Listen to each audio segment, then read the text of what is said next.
This episode is part of a mini-series focused on improving your personal effectiveness. Today, we're diving into part 1 of time optimization, and you'll discover the one word that can save you hours of time, how to build practical systems that cut through the overwhelm, and why blending time management with assertiveness is the ultimate key to reducing your stress. To help you implement this, I've created a free resource called the Time Generator, designed to save you over 500 minutes a week. Click on the link in the show notes or on screen right now to grab your copy. Downloading it also gives you weekly access to the Brilliant Leaders Notebook, which delivers a written summary for those of you who want to take the learning to the next level. Finally, this is a live recording from a leadership development program. It's packed with practical exercises, so feel free to pause and complete them as we go, or wait until the end, where I'll break down everything in this week's Pause, Reflect, Act segment. So let's go.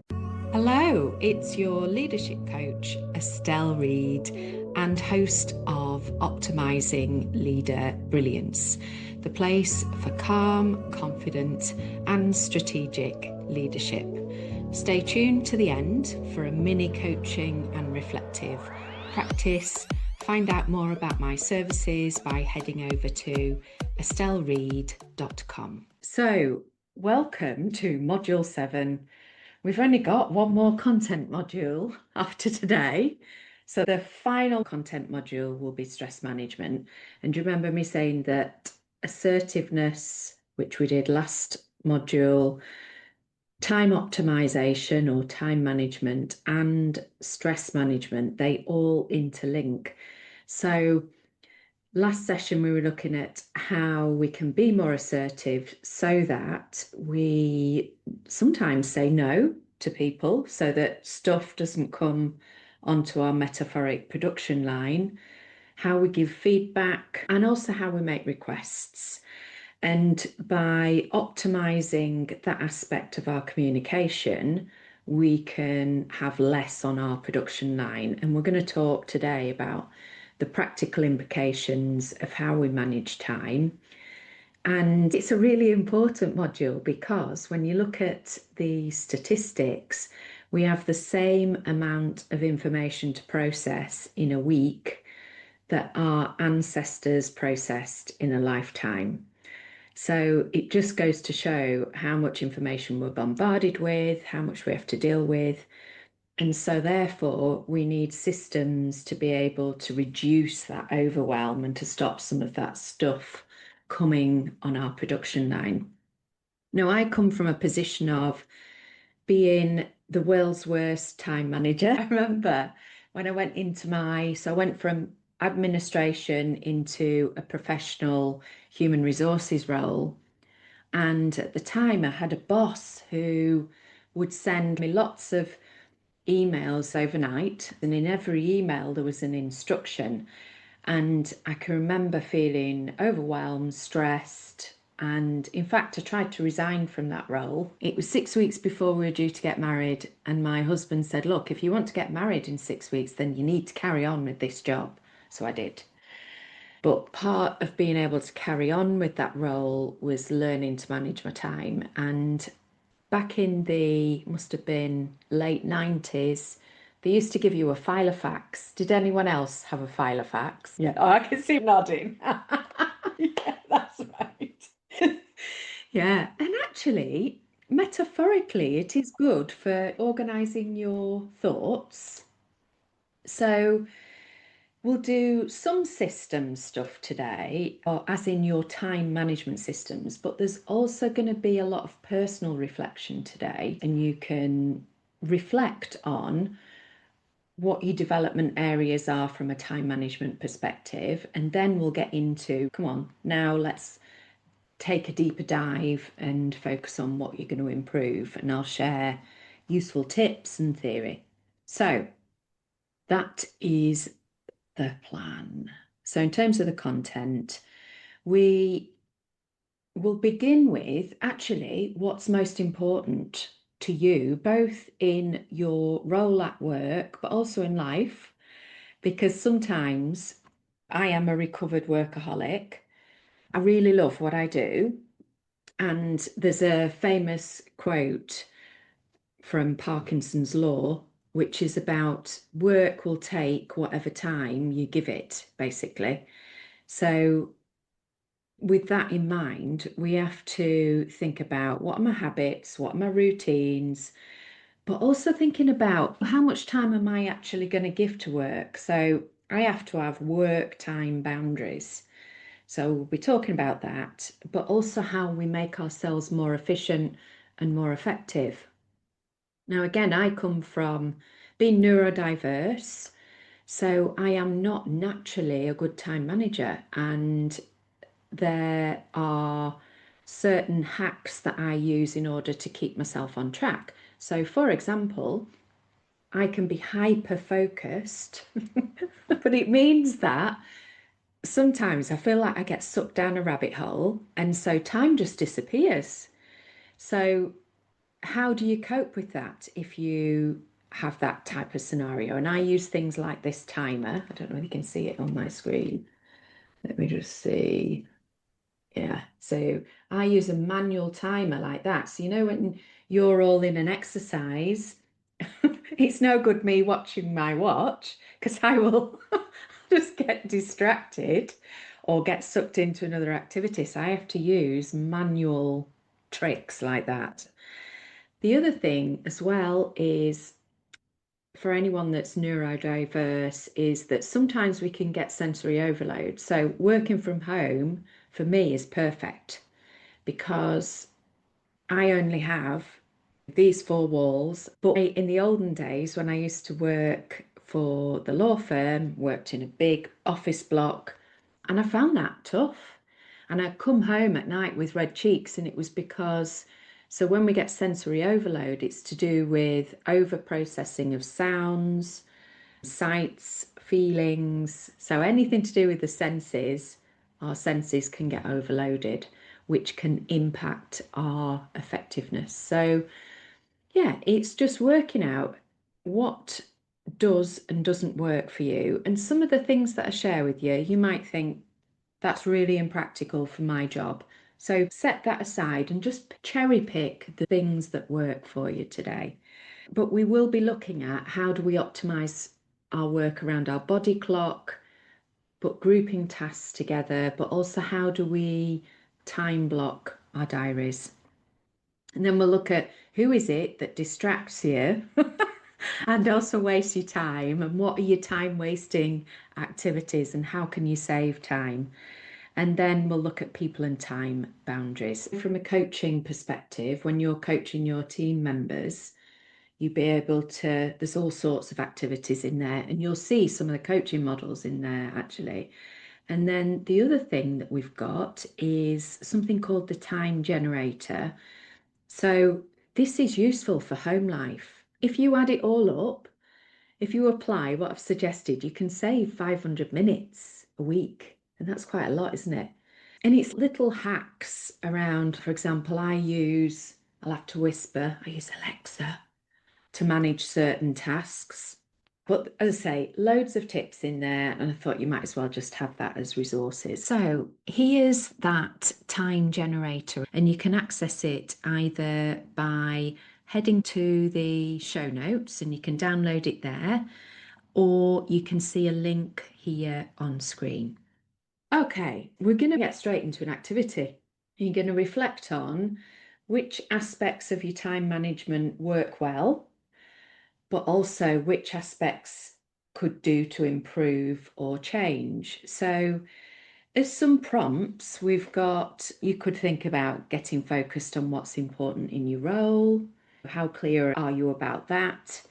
What are your weekly routines and habits like? Do you have a weekly plan? So, if I was to do this, so getting focused on what's important in my role, what's important in my role is obviously responding to clients, but the one thing that drives my business is my podcast. That's one of the most important tasks because it then produces social media content and blog content. So one activity, and we're going to talk about the Pareto Principle today. So 80% of your results will come from 20% of your actions, and that will be an example of why that's an important task. And then having your weekly plan. So for me, Mondays, Wednesdays, and Fridays, I run the business in those days. Tuesdays and Thursdays, I am client facing. And understanding that rhythm of my diary was really important to not burning out, because when I first set up my business, I would work all hours. If a client said, "Can you work 5 days a week?" I would. And then I'd try and run my business in the evenings and at weekends. And that's how I ended up getting sick and burning out. And then thinking about how you optimize your energy for efficiency. So again, working out what's important, what is your 20% tasks that keep you efficient. So for me, that's getting a walk every day, getting up Kendall Fell. That helps clear my brain. So I had to adjust my routine today so that, because my husband had got something else on, so normally we'll do that first thing in the morning. I'm out at pottery class tonight, so I thought I need to get my walk in before I meet with you guys to make sure I've got sufficient energy. Eliminating distractions, so that could be things like stopping your pings on your laptop or on your phone. It could be doom scrolling on social media. It could be time wasting, people that like to waste your time. And then thinking about what are your people boundaries like and what are your time boundaries like. So, for example, so my husband is retired, I work full time, my parents are retired and they are a similar age to my husband. And so my husband's going to play golf tomorrow with my mum's partner. Oh, are you coming as well? No, I have to work full time. So I have to keep reinforcing that boundary that, look, during the week I work, but I can see you in the evenings or I can see you at weekends. So yeah, so we need people and time boundaries. So that gives you an overview. The thing is, once we are aware, it then puts us in the driving seat as to what we do. It gives us choice, doesn't it? So raising awareness of how we're spending our time to make choices, that's really good. And I love the fact that you talk about, this wasn't your word, but in my mind, this is how it worked. It's almost like compartmentalizing. When I'm at home, I'm focused on this, and when I'm with my team, I'm focused on them.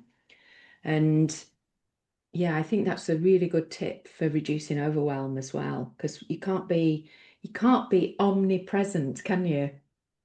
So yeah, great. Thank you for that.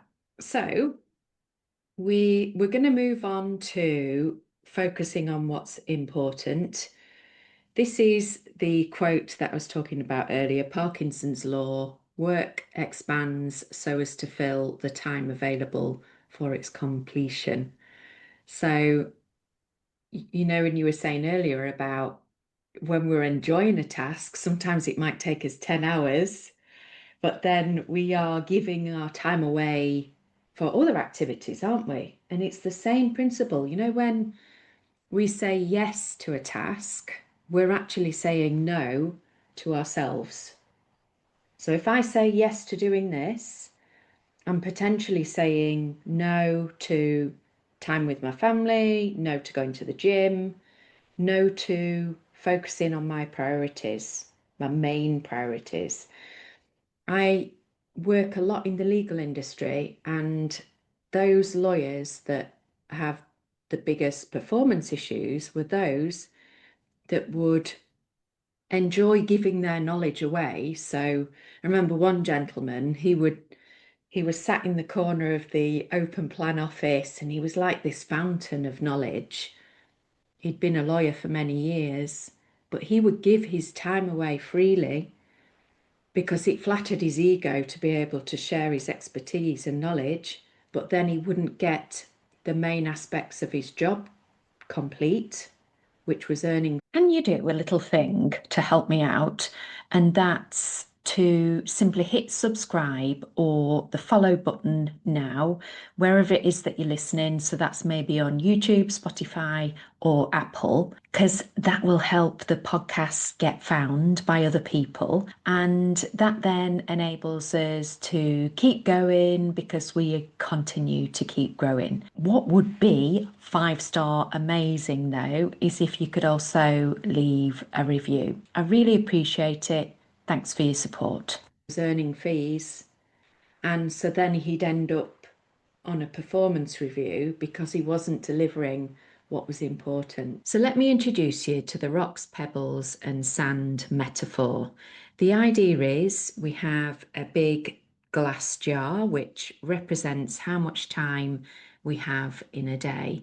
Now, if you try filling that jar with just the sand, first of all, followed by the pebbles, then you'll notice that you'll struggle to get the rocks in there too. So the idea that the rocks are your big needle moving business goals, the pebbles are the important daily tasks, and the sand is the endless administrative noise that we all have in our lives. And the idea is that you put the rocks in first, then you'll find you can get the pebbles in around the rocks, and then finally you can pour the sand in, which will spread itself around the rocks and the pebbles, and you're able to fit everything into your day and basically focus on what's most important. But if you fill your schedule with the sand first, you'll never get to the big rocks and focus on what matters. But also, when it comes to a work perspective, the rocks typically tend to be our major goals. What am I actually employed to do? If I, for example, don't do my marketing, how am I going to continue to run a business? I can rely on hopefully people referring me, and you get that benefit having run a business for 20 years. But there are certain activities that I absolutely must do in order to keep my business turning over. The other rock for me is making sure that I am optimized in terms of my energy, my focus. I give my best to my clients during the day. And we'll talk about energy in a bit, but I will only see 2 coaching clients a day. And that's because beyond that, my concentration goes. And that's because we've only got 4 good hours a day.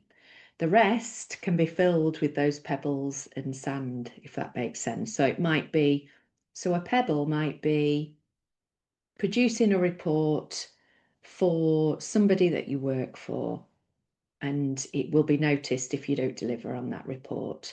The sand might be getting to the bottom of your emails in your inbox just so that you don't feel overwhelmed. And it's being aware of all these conflicting priorities, but it's just a useful metaphor for breaking down what's important. And you're going to get the opportunity to reflect on this in more detail in an exercise in a moment.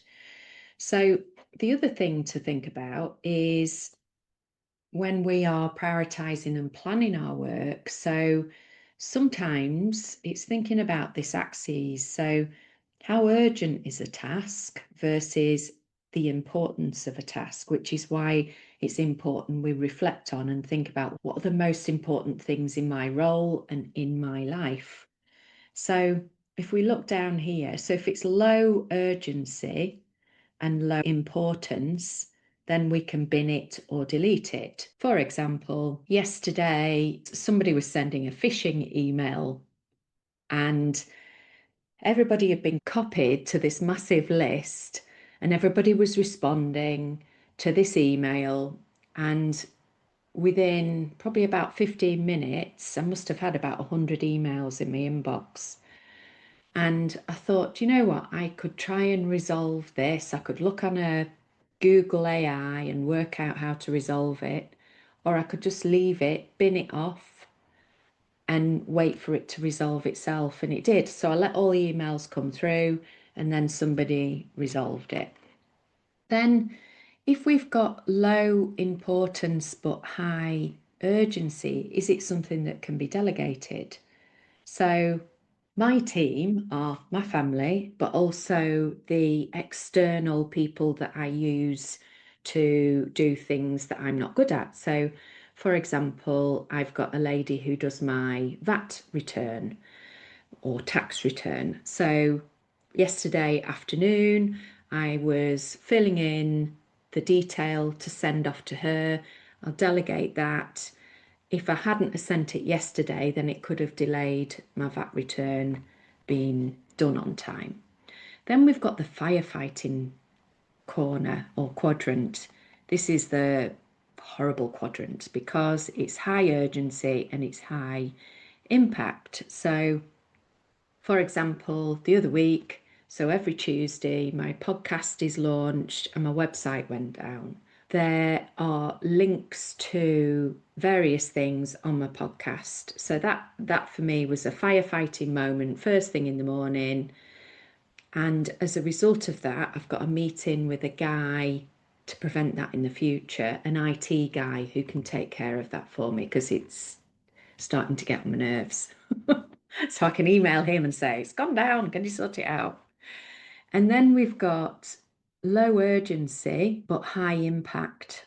So we've got time to plan. And I'm going to be talking to you about planning a little bit. It wasn't planned on this agenda, but because I've shared the whole time management handouts on there, I'm going to share with you how I plan my diary. So we are planning on doing that, but also using it in combination with a to-do list so that we can plan activities. I'm old school. I like to have it on my desk. If I don't have it on my desk, I get distracted and it keeps me focused for the week. But yeah, on a Friday night, that's what I'll do. I get myself focused. I know what projects I'm doing when.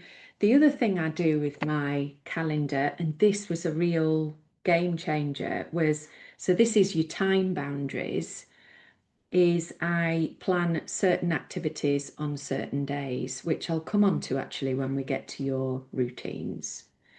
So this is that Pareto principle that I was referring to. So the law of the vital few. So the 20% of activities that deliver your 80% of results. Use the example of my podcast.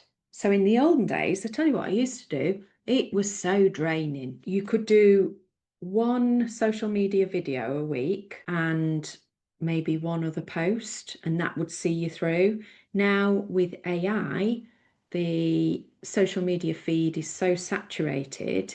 If you're going to keep top of mind, I need to be posting daily. To think about every day, putting my heart and soul into a post, and then the algorithm doesn't see it, it's really disheartening. This back down to the 20%, recording a podcast, I've got a whole hour's worth of footage, which I can then chop up into 7 pieces of content and spread throughout the week. So that just really saves so much time.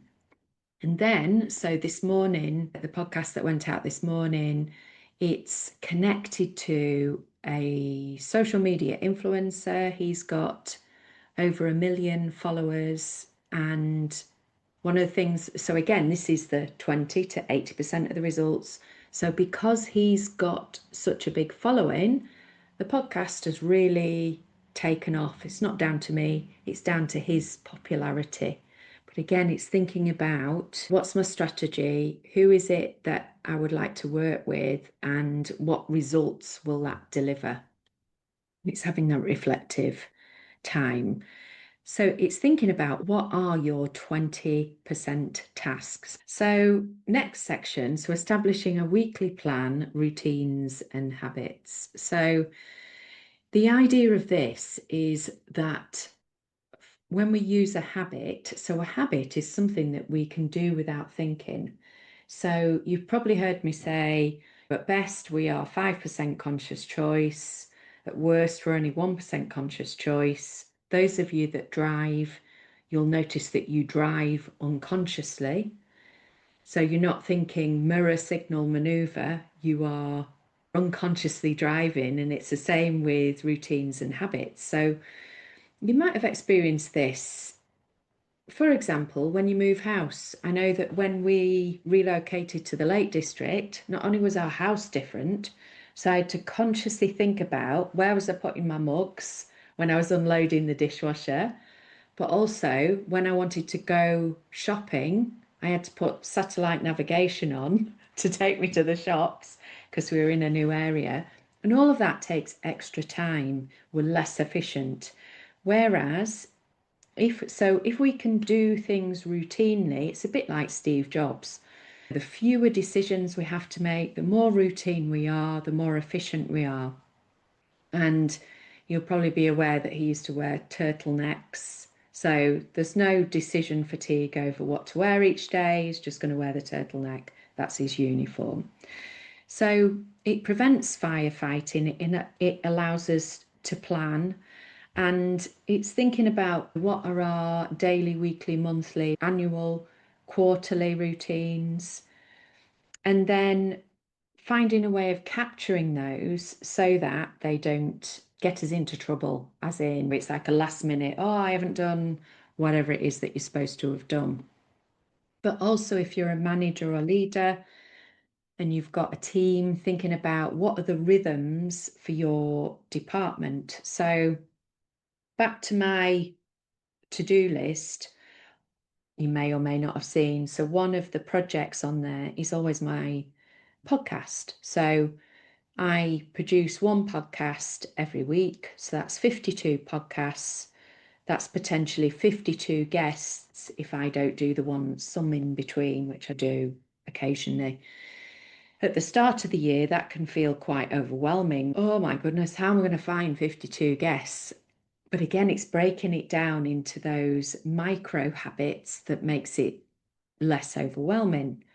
So instead of getting to the next week and thinking, I've got to record a podcast episode myself because I don't have a guest, I stay away from that firefighting quadrant by always being about 6 weeks ahead of the publication date. And then it is going back to what I showed you earlier, putting those blocks of time in your diary so that you can forget about them. So on, I think it's tomorrow and then a bit on Friday, I've put some blocks of time to do my podcast editing. And again, it's having everything, you feel more in control, I think, when you've got a to-do list and you've got your priorities, and then you transfer it to your diary so that nothing feels like a big surprise.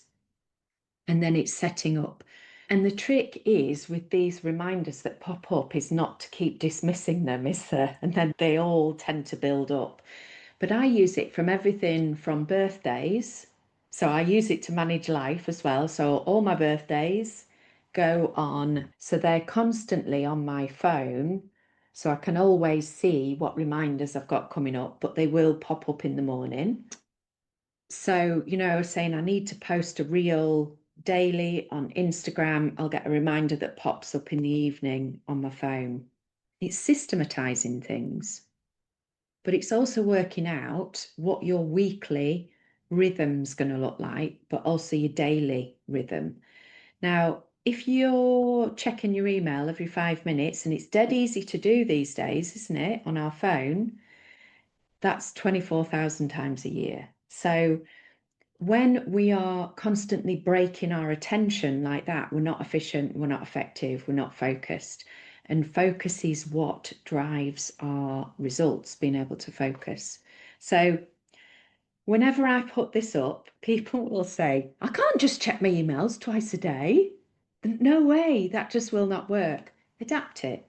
If you need to check more than twice a day, try thrice a day. I dare you to try doing this 3 times a day. So 3 times a day, you will look at your to-do list.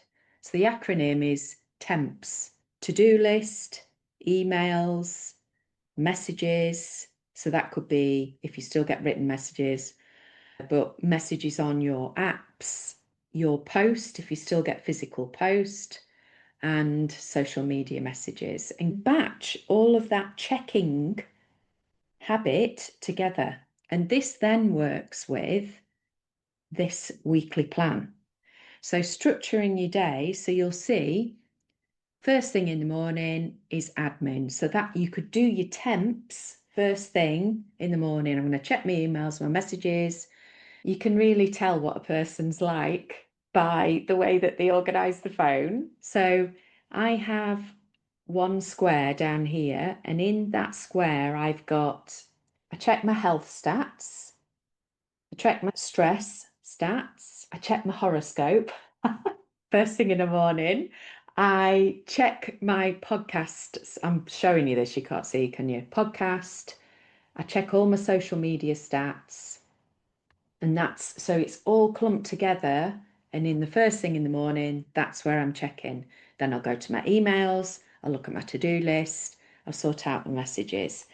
And so if we think about the brain, what we're doing there is we're doing lots of small tasks together, but we're batching it together.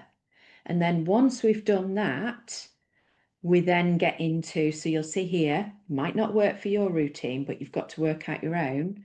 Then we've got project work. Now, when we get into the next section, which is about how to optimize our energy. So for me, if I'm being creative, I do my project work in the morning. That's when my brain is most creative.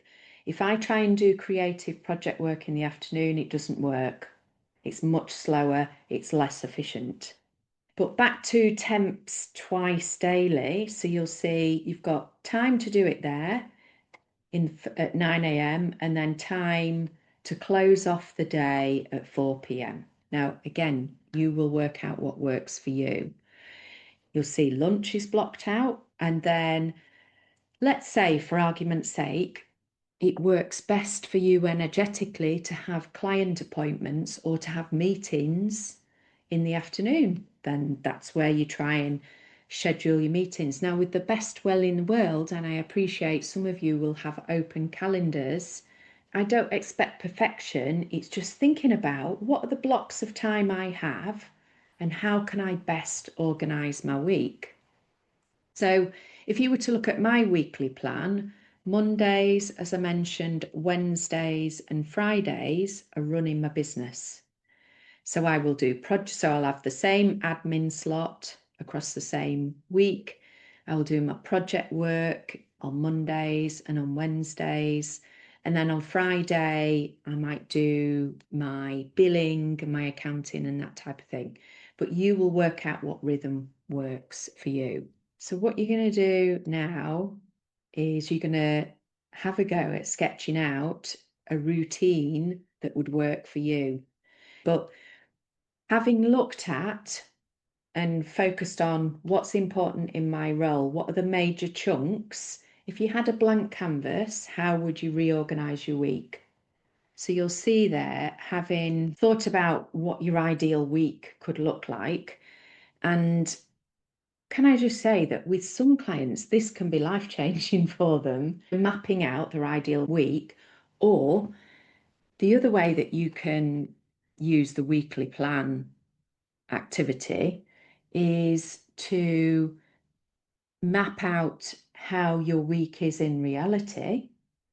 And this is the life-changing part for some clients, is to go, oh, actually, I'm cramming way too much in, or I'm wasting time here, or whatever else. So what you can actually do is map out how your week is in reality and then work out how you'd like your weekly plan to be. So that's another way in which you can use that activity. But also, having looked at this activity, then also to work out what are my routines that I need, what are my daily, my weekly, my monthly, my yearly routines that I need to be aware of. And then transferring those into a recurring reminder on your calendar so you don't forget them. And I can't recommend time blocking highly enough. If you routinely do project work or know that you need that focus time, claim that time in your diary so that others don't. And all we're doing here, and I know it can seem scary to do that, to not be totally available if that's how you like to be. And I remember working many years ago and he came to me, he was stressed. And I said, look, we're just going to slow the pace of your production line. Fancy a chat? Or maybe you're interested in the Optimised Leader Program Next Level. You can book a free 15-minute call. See the link in my show notes. Because, and this is the metaphor I use, so when we've got too much on our production line, we either speed it up, try and work fast, or we work longer hours. But of course, our production line will break down if we don't take regular breaks, lunch breaks, take our holidays. And this was a guy that was working on holiday as well. So he's missing out on family life too. And he said, yeah, but if I don't see my clients, I've got all these people that want to come and work with me. And I said, great, you're a success. So if they want to come and work with you, say, yes, you can have an appointment. My first slot is on X day. And I had this the other day, actually. A guy was trying to book an appointment and he said, oh, your first date is only on. Have you not got anything sooner? And I said, I'm afraid I've not. That's it. So it's that being clear about what your boundaries are, where you've got slots, claiming time on your diary by blocking those bits of time out. Before we sign off, I'd like to invite you to my quick reflective practice called Pause, Reflect, Act. As your leadership coach, I'm here to help you translate today's insights into personal growth and your next steps. Answer the prompts that follow in your journal or notes. Alternatively, you can access my complimentary journal and self-coaching tool in the show notes or head over to estelleread.com. So here's this week's Pause, Reflect, Act for the time optimization episode. And unusually, there's going to be 5 questions this week because it was an activity-based episode. So feel free to grab your journal and let's reflect. So question number 1, the time audit activity. When you honestly map out how you're currently spending your week, what surprises you the most? Where are you investing time that doesn't reflect what you say is important to you? Number 2, the rocks, pebbles and sand exercise. Looking at your current to-do list, how much of your day is filled with sand and pebbles before you've protected time for your rocks? What would need to change to put the rocks in first? Number 3, the urgent / important matrix. Think of a task you've been firefighting recently. Could it have been prevented with better planning? What would it look like to move the task into the plan ahead quadrant? Number 4, the 80-20 Pareto Principle reflection. What are your 20% activities, the ones that generate your 80% of your results?